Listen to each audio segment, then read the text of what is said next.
Hi everyone, Danville Lawrence here. Welcome to another lesson.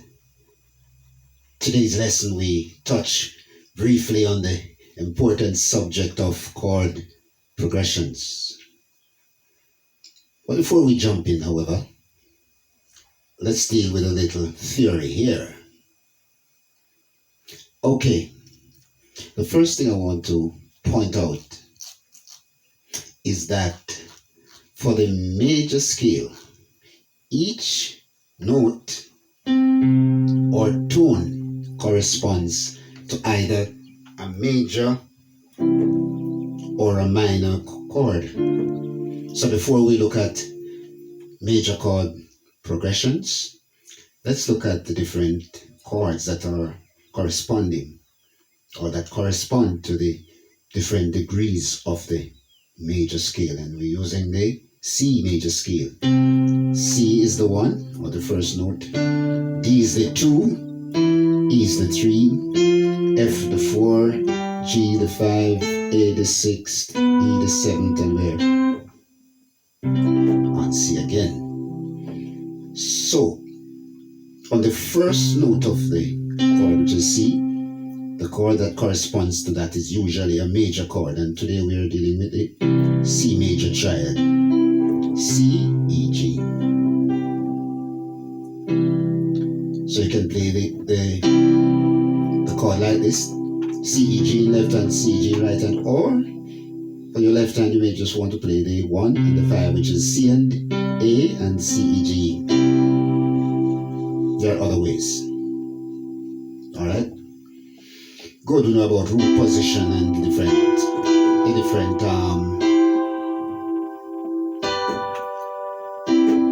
inversions of the chord, but we're not dealing with chord inversions today. We are dealing with chord progression. So on the first note, it's a major. On the second note of the scale, which is D, corresponds to a minor chord. So it would be your D minor.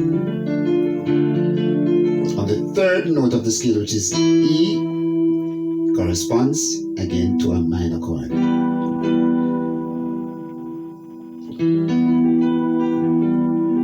Your fourth note of the scale is F. This corresponds to another major chord, F, A, C. That's your F there.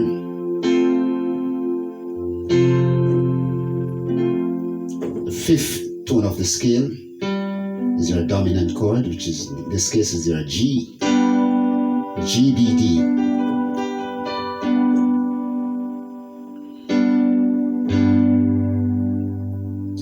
The sixth note of the scale, or the sixth tone, is your 1, 2, 3, 4, 5, 6 is your A, and this is a corresponding to a minor chord. So your minor triad is A minor right here. So you have the first being a major, the second being a minor, the third being another minor, the fourth being a major, the fifth being a dominant and still a major. The sixth now is a minor. The seventh is a diminished. That's B, D, F. That's your B diminished chord, and you're back to your C. So having learned that, I should point out here that a lot of songs will use these chords in its progression. So let's look at an example. That's our 1, that's our 2, that's our 5, that's our 4. So let's try this one. Take me back. That's my 2. Take me back, dear Lord, where I. That's my 5. That's my G. First believed. That was a chord progression. Let me be more specific. A chord progression is a term used to describe the movement or arrangement of chords in a piece of music. So a chord progression would tend to lend support to the melody of the song. I just sang a while ago, Take Me Back.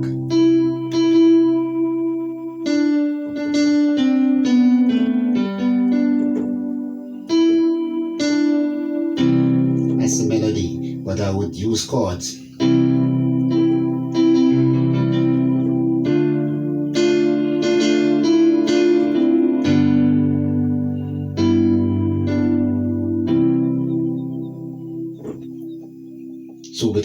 progression, chord progression. We're using chord harmony here to complement the melody. Now, before I touch a little more on progression, I need to show you something here. I showed you the D minor, I showed you the F, the G, the A minor, the B diminished, and the C, and so on. But I should also point out that there are other ways to play the 2, the 5, the 1, and so on. So having said that, the first chord progression I want us to learn is the 2-5-1. So we move from the 2, in this case, we are in C again, and the 2 is C, D is the 2, at the second degree of the scale. The 5 is G. So let's look at the chords that would normally flow out of a 2-5-1 progression. It would be your D minor, your G, back to your 1. But there's another way that you could play your 2-5-1 instead of playing your D minor. You could get a more churchy feel if you play this is the D7 flat 9 chord, D on the bass in your left hand, F sharp, A, C, and D sharp. That's your D7 flat 9 chord. And your 5 now, instead of your regular G, G, D, D, you could play a G13th chord. G on the bass, F, A, C, E on the right hand. That's your 5.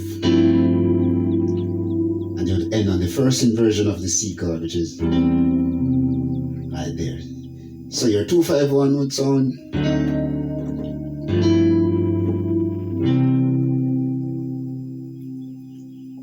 Now this is a good way to start your song or to end your song.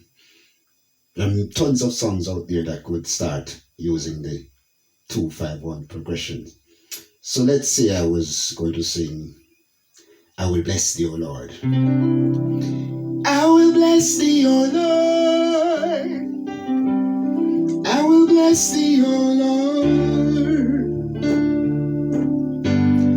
With a heart of thanksgiving, I'll bless thee, O Lord. I could end.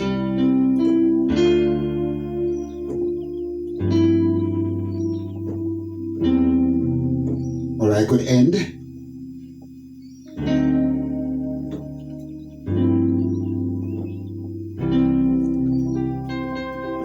Or I could use this same 2-5-1 progression as an intro to the song.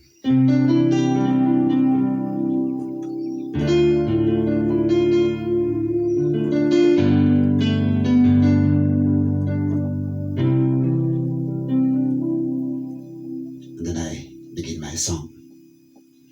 So that's the 2-5-1, or